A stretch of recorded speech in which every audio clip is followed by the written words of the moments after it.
Channel में। आज का टॉपिक है गाउट और हील पेन। गाउट का मतलब होता है गठिया, जो कि एक घुटने का दर्द होता है।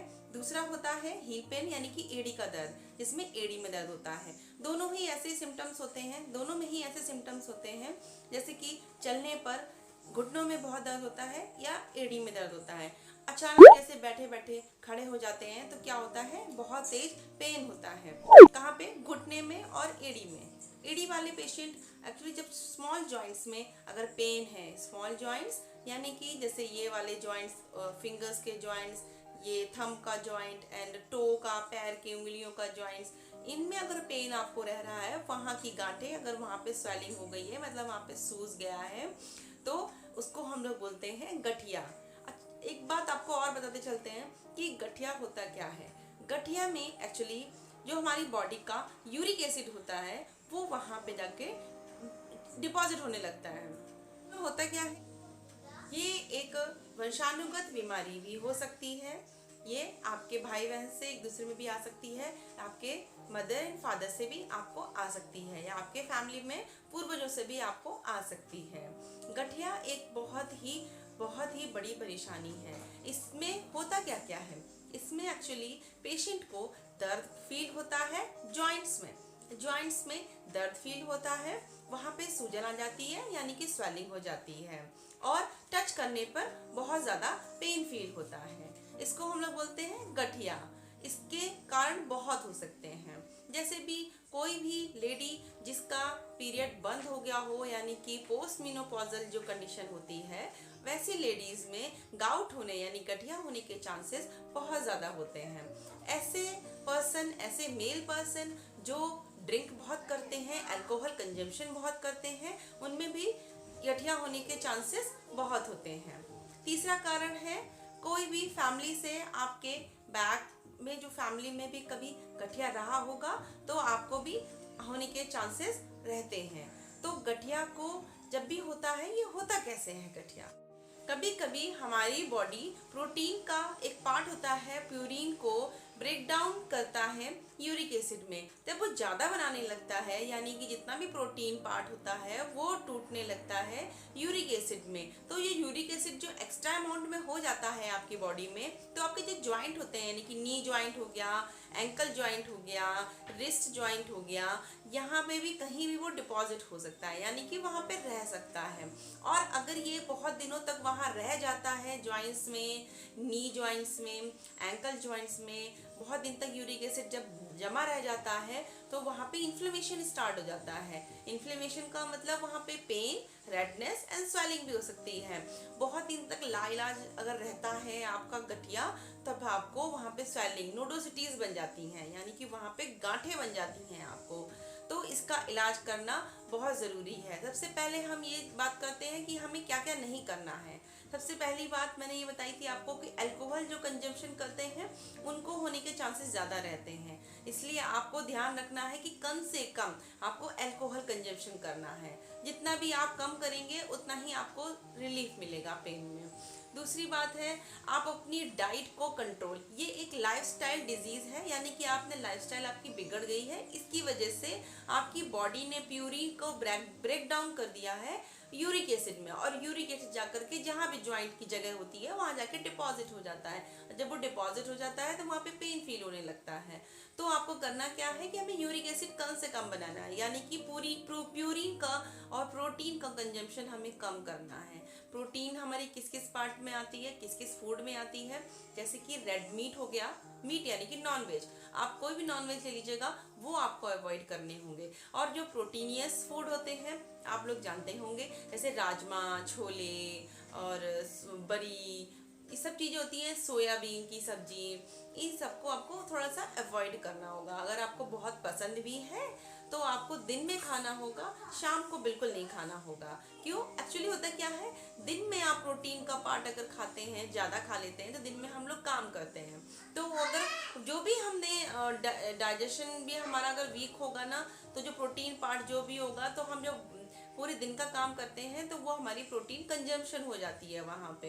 लेकिन अगर रात में हम वही खाते हैं हैवी फूड, यानी कि राजमा, छोले, चावल, दालें भी बहुत प्रोटीनियस होती हैं, सोयाबीन की बड़ी सब्जी होती है, और नॉन वेज, अगर हम ये सब चीज़ें रात में खाते हैं तो रात में तो हमारी बॉडी को कोई भी एनर्जी की ज़रूरत नहीं होती है, किसी भी चीज़ को काम करने की ज़रूरत नहीं होती है। इसलिए हमें ये शाम को यानी कि रात के टाइम पे हमको इसको अवॉइड करना है खाने। अब बात करते हैं गठिया की दवाइयों के बारे में, होम्योपैथिक मेडिसिन। सबसे पहले आती है Ertiga urens mother tincture. Ertiga urens mother tincture की आपको 5 ड्रॉप्स दिन में 3 बार लेनी होंगी, जिससे आपको दर्द में बहुत आराम मिलेगा। ये हमें कब देनी है? ये हमको तब देनी है जब भी अभी आपको ये फील होता है कि मुझे 8 या 10 दिन से ही पेन स्टार्ट हो गया है जॉइंट्स में ना, wrist joint and knee joint और एंकल जॉइंट, इनमें अगर आपको पेन स्टार्ट हुआ है, ज़्यादा दिन नहीं हुए हैं, कम ही दिन हुए हैं, तब आपको देना है आर्टिका यूरेंस मदर टिंचर की 5 ड्रॉप्स दिन में 3 बार। इनको आप लीजिएगा 1/4 कप पानी में, ठीक है? ऐसे ही मत लीजिएगा क्योंकि ये बहुत ही कड़वी होती है। इसको आपको 1/4 कप पानी में 5 ड्रॉप्स लेकर के दिन में 3 बार पीना होगा। ये आप 15 डेज तक चलाइए, उसके बाद इसके बहुत ही बेहतरीन रिजल्ट हैं। दूसरी मेडिसिन है कॉलचिकम 30। कॉलचिकम 30 जिस दिन कभी भी पेशेंट को ये लगता है या आपको कभी ये फील होता है कि जैसे कि आज मैंने पानी में बहुत काम कर लिया है या मैंने बहुत ही काम कर लिया है, पानी वाला भी नहीं हो या पानी वाला है, तो आपके पूरे जॉइंट में पेन हो रहा हो। पानी का काम करने से मतलब है जैसे बहुत ही आपने कपड़े धुल लिए हैं, आप बहुत देर पानी में खड़े रहे हैं, उससे अगर आपकी बॉडी में भी अगर पेन हो रहा है या फिर आपके जॉइंट में पेन हो रहा है तो आपको देनी है कॉलचिकम 30 की 2 ड्रॉप दिन में 3 बार लगातार 15 डेज से लेकर के 30 डेज तक आप पीजिएगा, उससे आपको बेहतरीन रिजल्ट मिलेंगे। अब हम बात करते हैं आर्निका 30। ये हमको कब देनी है? आर्निका 30 की 2 ड्रॉप्स हमको तब देनी है जब आपको ये फील हो कि जैसे मैं कहीं गिर गया था और उसके बाद से जब भी सीजन आता है, चेंज होता है या सर्दी आती है, तो उसी जगह पर हमको पेन फील हो रहा है। तो अगर ये पेन फील हो रहा है, लेकिन ये हर सीजन में आता है, हर सीजन में आपको पेन फील होता है, वो भी जॉइंट्स में, तो इसका वहाँ पे तब हम देते हैं आर्निका 30 की 2 ड्रॉप्स दिन में 3 बार लगातार 15 डेज तक। अब बात करते हैं अगली मेडिसिन की। अगली मेडिसिन है बेंजोइक एसिड 200 में। बेंजोइक एसिड 200 में, इसकी भी आपको 2 ड्रॉप दिन में 3 बार लेनी होगी। बेंजोइक एसिड आपको कब लेनी है? जब भी आपको ये फील होता है कि आप यूरिन जब भी करने जाते हैं तो उसमें बहुत ही गंदी सी स्मेल आती है। जितनी बार आप जाते हैं उसमें स्मेल बहुत आती है, इवन आपके आसपास के लोग भी बता सकते हैं कि बहुत ही स्मेल आ रही है। तब आपको बेंजोइक एसिड 200 में 2 ड्रॉप दिन में 3 बार ले सकते हैं। अगली मेडिसिन है लाइकोपोडियम 30। लाइकोपोडियम 30 की 2 ड्रॉप दिन में 3 बार लेनी है। आपको कब लेनी है ये लाइकोपोडियम? अगर जब भी आप यूरिन करने जाते हैं देन आपको ये फील होता है कि जैसे यूरिन में कोई मिट्टी के कण या रेत के कण जैसे आ रहे हैं, रेडनेस भी है हल्की सी यूरिन में, देन तब आप, और उसके साथ साथ जॉइंट में पेन भी हो रहा है, अगर यूरिन में भी प्रॉब्लम है और जॉइंट्स में भी पेन हो रहा है, तो फिर आपको लेनी चाहिए लाइकोपोडियम 30 की 2 ड्रॉप लगातार 15 डेज तक। अब बात करते हैं अगली मेडिसिन की। अगली मेडिसिन है लीडमपाल 200। लीडमपाल 200 को हमें कब देना है? जब भी आपको ये फील होता है कि जैसे मेरे जॉइंट में अगर पेन हो रहा है तो अगर मैं हल्का सा ठंडा लगाता हूँ या यहाँ पे ठंडे की सेक करता हूँ तो मुझे बहुत रिलीफ मिलता है, यानी कि कोल्ड एप्लीकेशन से आपको बहुत रिलीफ मिलता है। तब हमको चलाना है लीडमपाल 200 में इसकी 2 ड्रॉप लगातार 15 डेज तक चला सकते हैं, 30 डेज भी आप चला सकते हैं। अगली मेडिसिन है रस्टॉक्स 200। ये सबसे ज्यादा कॉमन मेडिसिन है, हर डॉक्टर इसके बारे में जानते हैं और हर पेशेंट भी, आई थिंक मुझे लगता है मोस्ट ऑफ द पेशेंट इस मेडिसिन के बारे में जानते हैं। रस्टॉक्स 200 मेडिसिन की भी 2 ड्रॉप दिन में 3 बार देनी चाहिए। देनी कब है? जब भी आपको ये फील हो कि जैसे मैं जब भी मूव करता हूँ या चलता हूँ, जितना मैं मूव करूँगा उतना ही मुझे रिलीफ मिलता है पेन में, नी जॉइंट में, एंकल जॉइंट में, है ना, और रिस्ट जॉइंट में। जितना हम काम करते हैं, जैसे हम बेड से उठते हैं तो हमको ऐसा लगता है सारे जॉइंट में जकड़न सी है, पेन हो रहा है, मैं नहीं उठ पाऊंगा या उठ पाऊंगी, तब वहाँ पे रस्टॉक्स 200 देना चाहिए। लेकिन आप जैसे जैसे दिन गुजरता है आपको रिलीफ फील होता है, यानी कि मूवमेंट, चलने फिरने से अगर आपको पेन में रिलीफ मिल रहा है तब रस्टॉक्स 200 की 2 ड्रॉप दिन में 3 बार दीजिएगा। इसको आप लगातार 1 मंथ 3 मंथ तक कोर्स आप चला सकते हैं, इससे बेस्ट रिजल्ट मिलते हैं। आप इसको जरूर अपनाइएगा।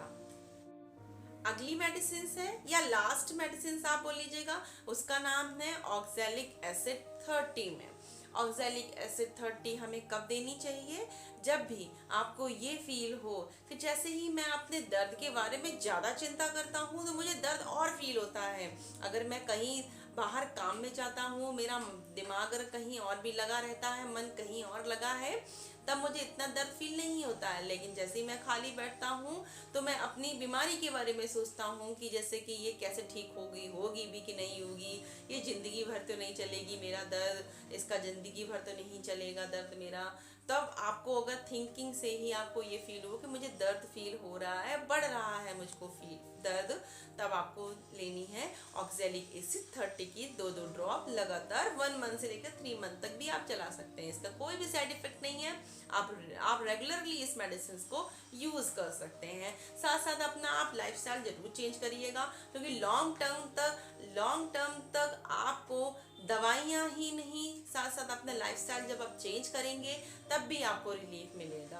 देन आपको करना क्या है, दवाइयों के साथ साथ आपको योगा भी अपनाना है ना, लाइफस्टाइल भी आपको चेंज करना है। लाइफस्टाइल से मतलब है अगर आपका वेट ज़्यादा है तो उसको कम भी करना है, या आपको स्मोकिंग की आदत है या ड्रिंकिंग की आदत है तो उसको भी हमें धीमे धीमे करके छोड़ना है, ताकि यूरिक एसिड जितना कम बनेगा हमारी बॉडी उतना ही बेहतर काम करेगी और हमको दर्द नहीं होगा।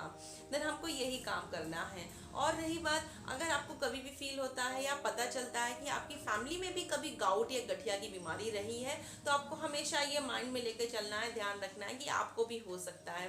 तो आपको अवॉइड करना है, हैवी फूड जितने भी हैं, प्रोटीनियस फूड जितने भी हैं, उनको आपको अवॉइड करना है। कम से कम लीजिए, छोड़ना नहीं है, कम से कम लेना है। तो ये थी आज की सारी गाउट यानी गठिया की बेस्ट मेडिसिन। आप इनको जरूर यूज करिए और इसका रिजल्ट देखिए। धन्यवाद।